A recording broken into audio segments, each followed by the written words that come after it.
Hello there.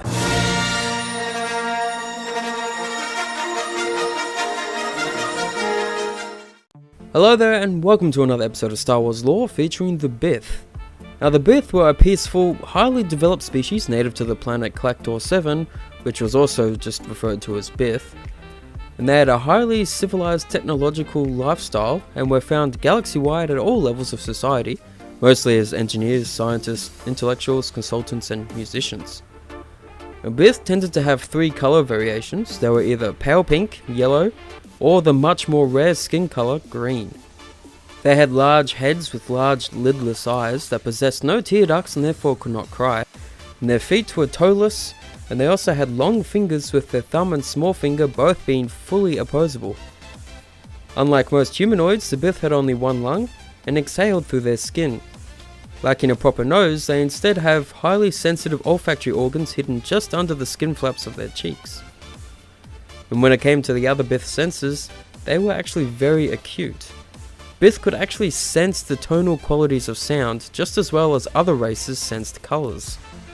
Their eyes were able to focus on and see microscopic details of nearby objects, but as a result of this they were also extremely nearsighted. And because of these incredible senses, sonic grenades were actually found to be very fatal to them, with the effect it has being described as pretty much effectively just causing their heads to explode. Now, Bith had also developed a way past the need for sleep. Instead, they would simply slip into a light meditative trance, which allowed them to get as much rest in 4 hours as other species could get in 8. And during this trance, they were still almost fully aware of their surroundings. Unlike the rest of their incredible senses, however, the Bith's reproductive organs, as well as the portion of their brain that governs such things, atrophied or wasted away over time.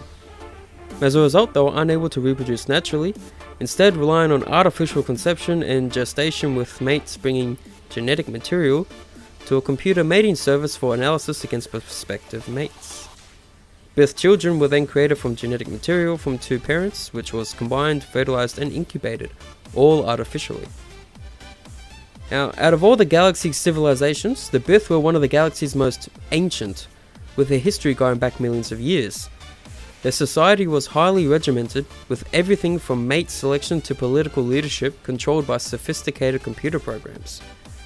And thanks to the creation of the Rumor trade route some 5,500 years before the Battle of Yavin, the Bith were freely moving around the galaxy by the time of the Great Sith War. Considered part of the civilized galaxy by the time of the Jedi Civil War, the Bith became a vocal voice in the Galactic Senate, gaining a seat in the Senate building on Coruscant not long after the Ruusan Reformation.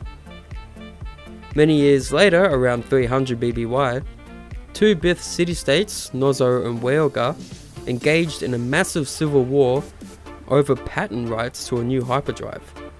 And because both sides used biological weapons on each other, the aftermath pretty much destroyed their planet's ecosystem and crippled the Bith's industry capacity, forcing them to retreat to sealed cities and rely on imported goods and machinery to keep their society functioning. The aftermath also brought out a strong pacifistic streak in Bith culture, electing vocal Senate members who pushed for galactic disarmament. During the Clone Wars, they attempted to remain neutral as long as they could, but were eventually coerced into supporting the Confederacy of Independent Systems against the Republic by Count Dooku.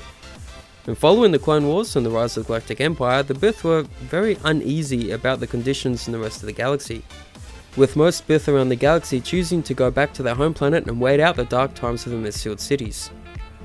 But when the Empire came, the Bith did not resist, instead putting their technical expertise at the service of the Imperial war machine. And the Bith did not emerge fully from their isolation until around 8 years after the Battle of Yavin. And that is the Bith species in a nutshell. So, thanks for watching, hope you enjoyed the video. I'll talk to you all in the next one, and until then, may the Force be with you.